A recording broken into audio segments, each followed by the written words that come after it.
चलिए आइए फ्रेंड्स, तो आज हम लोग क्या करने वाले हैं। आज हम लोग आपका 4.1 मतलब दो चरों वाला रैखिक समीकरण का पहला प्रश्नावली कर रहे हैं, जिसका नाम क्या है। दो चर वाला रैखिक समीकरण का पहला प्रश्नावली सीधा लिखते हैं। प्रश्नावली कितना हम लोग कर रहे हैं, 4.1। और आज हमारा क्लास 9th का है, क्लास 9th का, ठीक है। और आज हमारा डे कितना हो गया, दूसरा डे, ठीक है। पहला डे पिछले वीडियो में हम कुछ उदाहरण सब समझा दिए थे और आज हम लोग प्रश्नावली कर रहे हैं। तो क्या बोल रहा है, फर्स्ट नंबर आप लोग प्रश्न देखिए। तो फर्स्ट नंबर प्रश्न क्या बोल रहा है, आप लोग पढ़िए तो एक बार। फर्स्ट नंबर प्रश्न क्या बोल रहा है कि एक नोटबुक की कीमत, क्या बोल रहा है, एक नोटबुक की कीमत एक कलम की कीमत से दोगुनी है। एक नोटबुक की कीमत है, उससे वो कलम की कीमत से कितनी है, दोगुनी है। तो इस कथन को निरूपित करने के लिए दो चरों वाले रैखिक समीकरण युग्म मतलब लिखना है। दो चरों वाले रैखिक समीकरण में इसे लिखना है। इस कथन को किस तरह लिखेंगे, तो भाई क्या बोल रहा है, एक नोटबुक की कीमत एक कलम की कीमत से किसे दो गुना है। तो कोई टेंशन नहीं, हम लोग लिखते हैं। तो पहला नंबर, तो पहला नंबर में क्या है, एक नोटबुक की कीमत कलम की कीमत से दो गुना है। तो मतलब दोनों का मान दिया नहीं है हमको कि इतना ही है, हमको कुछ मानना होगा। तो मानते हैं, आपकी मर्जी जो आप मान सकते हैं। तो मानते हैं, माना कि नोटबुक की कीमत, नोटबुक की कीमत क्या है, x रुपये है। नोटबुक की कीमत कितना है, x है। तथा अब बात करें कलम की कीमत, तो कलम की कीमत हम कुछ भी मान सकते हैं, आपकी मर्जी, आपको जो अच्छा लगे। तो कलम की कीमत कितना मान लेते हैं, तो कलम की कीमत मान लेते हैं y रुपये है, ठीक है। अब हम लोग मान लिए नोटबुक की कीमत x रुपये है और कलम की कीमत y रुपये है। अब प्रश्नानुसार जब प्रश्न बोल रहा है तो क्या लिखेंगे, प्रश्नानुसार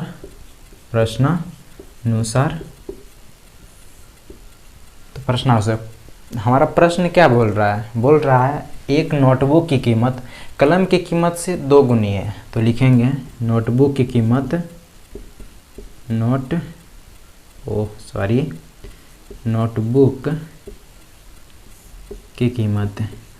की कीमत, नोटबुक की कितने की, नोटबुक का जो कीमत है वो किसे है, कलम की कीमत से दोगुनी है। प्रश्न तो यही बोल रहा है ना कि एक नोटबुक की कीमत कलम की कीमत से दोगुनी है। तो कितनी है, नोटबुक की कीमत कितना है, कलम की कीमत से दोगुनी है।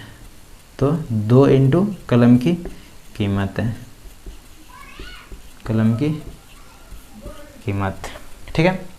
अब हम नोटबुक का कीमत क्या माने हैं, तो नोटबुक की कीमत x माने हैं, तो x। और कलम की कीमत क्या माने हैं, y माने हैं, तो 2 और y। तो हमारा जो द्विघात समीकरण निकल गया ये हो गया। यदि इसको आप और सॉल्व करना चाहते हैं तो इसको लिख सकते हैं x माइनस 2y बराबर 0। ये दोनों आंसर आपका हो सकता है। आप बोलेंगे सर कुछ समझे नहीं, तो आप बता देते हैं। यदि मान लो कलम का कीमत, कलम क्या है हमारा, y है। यदि y हम 1 मानते हैं, ठीक है, तो हमारा जो मतलब ये नोटबुक की कीमत, नोटबुक क्या है, x है, और हमारा पेन क्या है, y है। x बराबर नोटबुक की कीमत निकालें, मतलब कलम की कीमत 1 रुपये है, तो नोटबुक की कीमत क्या हो जाएगा, 2 गुना 1 बराबर 2 रुपये। अब मान लो कलम की कीमत हमारा 2 रुपये है, ठीक है, तो कलम की कीमत 2 रुपये है, 2 गुना y है, तो 2 गुना y की जगह 2 मान रख देते, तो 4 रुपये। तो क्या हो रहा है, इससे जो हमारा नोटबुक का कीमत है वो कलम की कीमत से क्या हो रहा है, 2 गुना हो रहा है। तो प्रश्न के अनुसार हम लोग इक्वेशन बना दिए, ठीक है। अब हम लोग आगे बढ़ते हैं दूसरे नंबर। आप लोग 1 नंबर देख लीजिए, फिर हम लोग अगले प्रश्न की ओर बढ़ते हैं। चलिए तो फिर दूसरा नंबर अब स्टार्ट करते हैं। ये मिटा देते हैं। फिर इसमें हम लोग कुछ नहीं किए। फर्स्ट नंबर क्या माने, नोटबुक की कीमत, किसी का कीमत दिया हुआ नहीं था, सिर्फ इक्वेशन कुछ बताया था। तो नोटबुक का कीमत हम x मान लिए और कलम की कीमत y मान लिए। फिर हम लोग प्रश्नानुसार कर दिए। प्रश्न क्या बोल रहा था, एक नोटबुक की कीमत कलम की कीमत से दोगुनी है। तो फिर हम लोग क्वेश्चन निकाल दिए, नोटबुक का कीमत कलम की कीमत से दोगुनी है। तो नोटबुक की कीमत के जगह नोटबुक का जो मान रखे थे वो x और कलम की कीमत के जगह कलम का जो मान रखे थे वो y। ठीक है, इसमें कोई दिक्कत वाली बात नहीं है। फिर हम लोग आगे बढ़ते हैं दूसरा नंबर। और दूसरा नंबर प्रश्न आप लोग देख लीजिए एक बार क्या बोल रहा है। तो दूसरा नंबर प्रश्न की बात करें तो दूसरा नंबर प्रश्न क्या बोल रहा है कि निम्नलिखित रैखिक समीकरण, क्या बोल रहा है, निम्नलिखित रैखिक समीकरणों को व्यापक रूप क्या होता था, ax plus b y plus c बराबर 0 के रूप में व्यक्त कीजिए। ठीक है, निम्नलिखित समीकरण को समीकरण दिया है उसको क्या करना है, हमको व्यापक रूप में व्यक्त करना है और प्रत्येक स्थिति में a b c का मान ज्ञात करें। प्रत्येक स्थिति में किसका मान पूछ रहा है, a b c का मान पूछ रहा है। तो पहला नंबर हम लोग स्टार्ट करते हैं। तो पहला नंबर में क्या है, तो पहला नंबर में है 2x प्लस 3y बराबर, लिख लेते पहले इतना, 2x प्लस 3y बराबर 9.355 पर आवर्त है। ठीक है, इसे आवर्त बोला जाता है, 9.5 पर आवर्त है। इसका मतलब हो गया 9.3555, ये बढ़ते जा रहा है, उसी को हम लोग आवर्त से लिखते हैं। आप लोग पिछली कक्षा में पढ़े होंगे ये। तो हमको इससे कोई लेना देना नहीं है, हमको किस में व्यक्त करना है, तो हमको व्यापक रूप ये x plus b y plus c के रूप में व्यक्त करना है। तो अब क्या लिखेंगे, तो छोटा सा एक लाइन लिखना होगा, क्या, दिए गए किसको, समीकरण को, दिए गए समीकरण को किसके रूप में व्यक्त करने पर, ax plus b y plus c बराबर 0 के रूप में व्यक्त करने पर,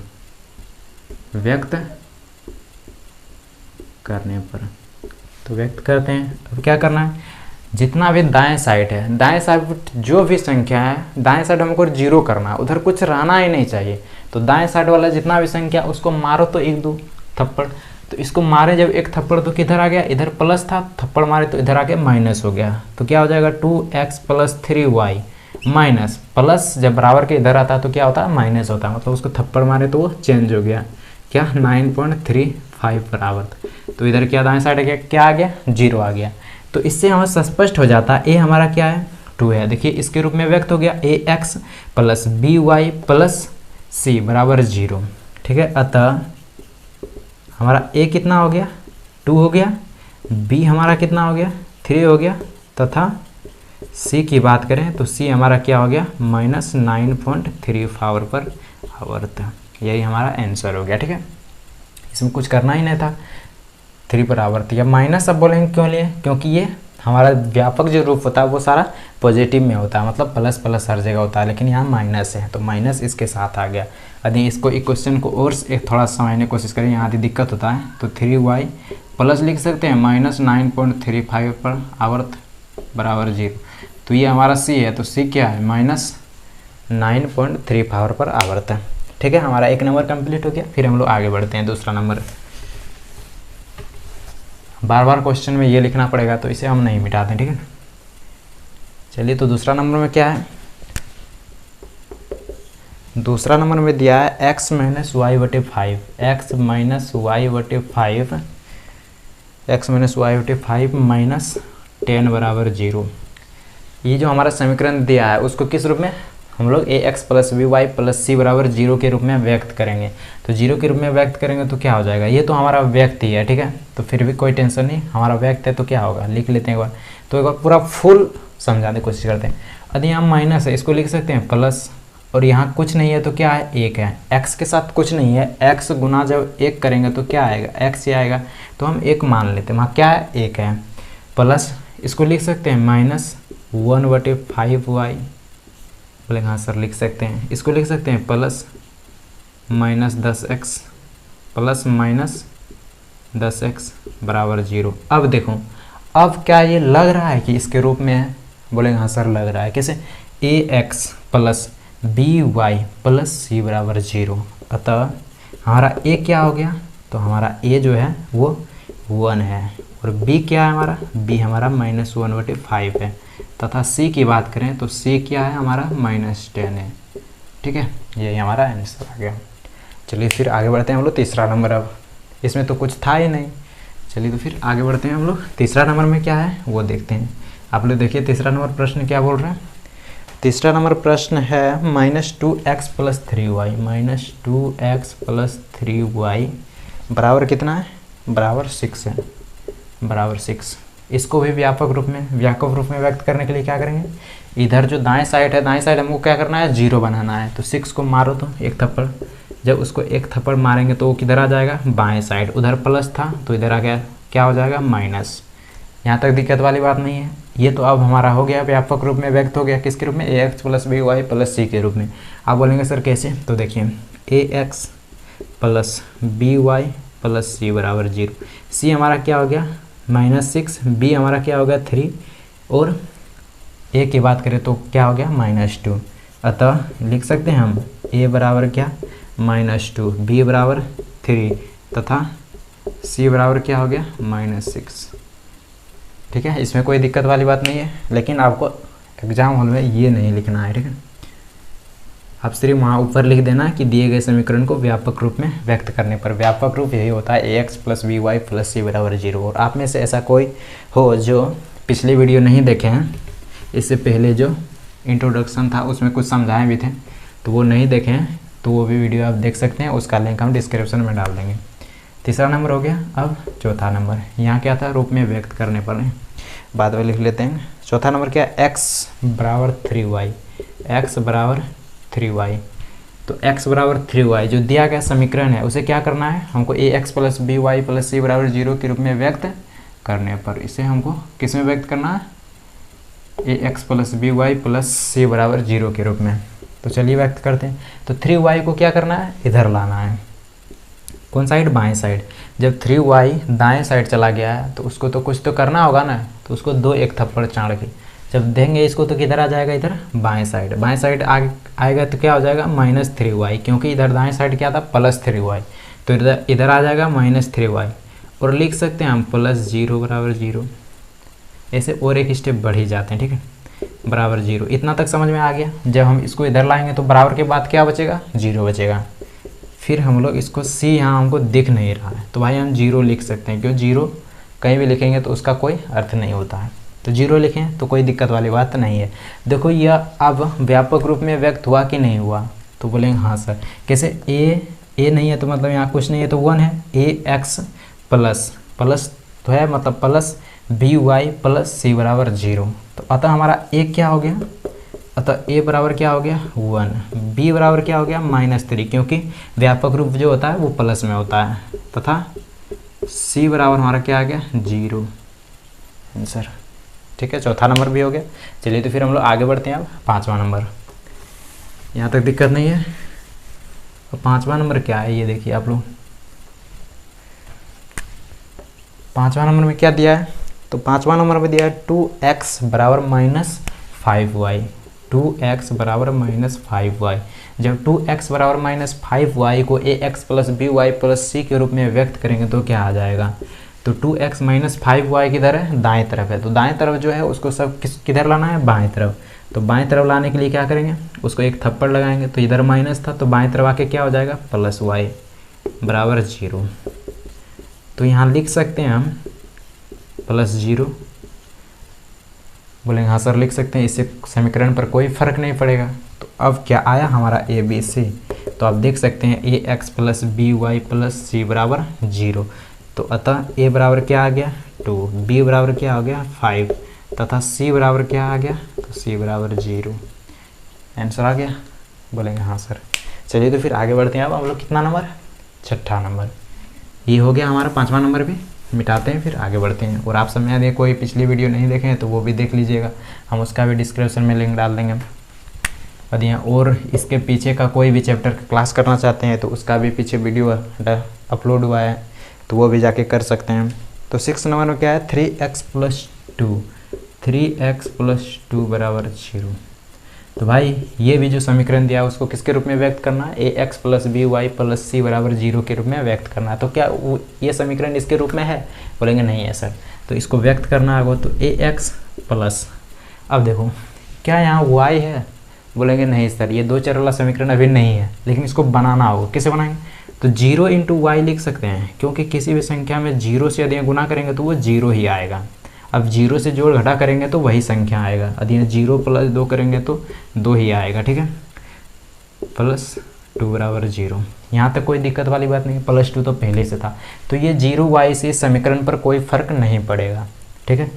अब ये क्या हमारा व्यापक रूप में आ गया, ax + by + c = 0 के रूप में, बोलेंगे हाँ सर आ गया, तो लिखेंगे क्या, अतः a बराबर हमारा कितना आ गया 3, b बराबर कितना आ गया 0 तथा c बराबर क्या आ गया, तो c बराबर आ गया 2।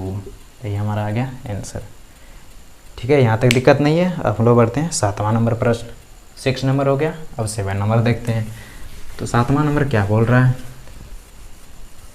तो 7वां नंबर बोल रहा है, 7वां नंबर प्रश्न क्या बोल रहा है, y - 2 = 0, y - 2 = 0। क्या ये व्यापक रूप में है, ax + by + c = 0 के रूप में है, बोलेंगे सर नहीं है, तो इसको चेंज करेंगे हम। तो क्या करना है, ax + by + c के रूप में। तो क्या यहाँ x है, बोलेंगे नहीं है सर, तो क्या हम लिख सकते हैं 0 × x, बोलेंगे हाँ सर लिख सकते हैं। तो आप लोग तो अभी बहुत तेज़ हो चुके हैं, तो इतना समझ जाएंगे कि क्यों लिखे हैं। प्लस नहीं है तो कुछ 1 × y कर सकते हैं, क्योंकि 1 × y ही होता है। -2 = 0।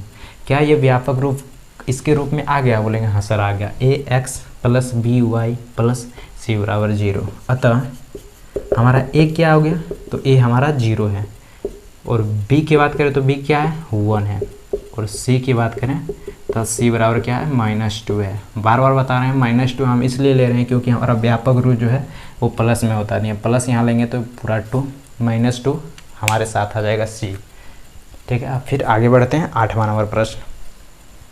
8वां नंबर प्रश्न क्या है, आप लोग देखिए एक बार फिर। अब तो सारा बन जाना चाहिए, अब तो किसी भी प्रश्न में आप लोगों को दिक्कत नहीं होगा। 8वां नंबर में क्या है, 5 = 2x, ये है ना, 5 = 2x। चलिए तो इसे भी सॉल्व करते हैं। तो क्या करना होगा, उधर 2x है, तो एक काम करो, 5 = 2x को हम लिख सकते हैं 2x = 5, क्योंकि दोनों एक ही क्वेश्चन है, दोनों एक ही समीकरण है, ठीक है ना। इसमें क्या था, 5 = 2x था, उसमें 2x = 5 है, दोनों तुलना बराबर ही कर रहे हैं, कोई गलत नहीं है। तो 5 को हमको किधर लाना है, इधर लाना है, मतलब बाएं साइड। तो बाएं साइड लाएंगे तो क्या हो जाएगा -5, क्योंकि उधर दाएं साइड वो +5 था। तो हमारा y नहीं है, तो लिखेंगे इसको द्विघात समीकरण बनाने के लिए क्या करना होगा, दो चर वाला समीकरण बनाने के लिए क्या करना होगा, इसमें हमको y ऐड करना होगा। तो 0 × y लिख सकते हैं, बोलेंगे हाँ सर लिख सकते हैं, -5 = 0। क्या ये अब आया है व्यापक रूप के रूप में, द्विघात समीकरण मतलब दो चर वाले रैखिक समीकरण के व्यापक रूप में, बोलेंगे हाँ सर आ गया। अब तो क्या करना है, इसमें हमारा a का मान भी पता चल गया, b का मान भी पता चल गया, और c का मान भी पता चल गया। अब सिर्फ हमको लिखना है। अतः a का मान कितना है हमारा 2 है, b का मान कितना है 0 है, तथा c का मान हमारा कितना है -5 है। ये हमारा आ गया आंसर। तो चलिए हम लोग 4.1 कंप्लीट कर चुके हैं, और आई होप कि इतना जितना आज बताएं हम 4.1 में, आई होप कि कुछ ना कुछ समझ में आ गया होगा, ठीक है। और हम लोग नेक्स्ट क्लास में क्या स्टार्ट करेंगे, नेक्स्ट क्लास में रैखिक समीकरण का हल किस तरह करते हैं वो हम लोग स्टार्ट करेंगे नेक्स्ट क्लास में। तो आप लोग नेक्स्ट क्लास भी देखने की कोशिश कीजिएगा। तो आज के लिए इतना ही रखते हैं, और यदि आप में से कोई न्यू स्टूडेंट है तो हमारे चैनल को सब्सक्राइब करके हमें भी सपोर्ट कीजिएगा। और यदि कोई ऐसे हो जो पीछे का वीडियो नहीं किए हैं तो पीछे जाके उसका भी कर सकते हैं, कोई भी क्लास बहुपद का वीडियो अपलोड है, फिर उसके बाद निर्देशांक ज्यामिति, और फिर ये दो चर वाला रैखिक समीकरण वो अभी चल रहा है। चलिए आज के लिए इतना ही रखते हैं, थैंक यू।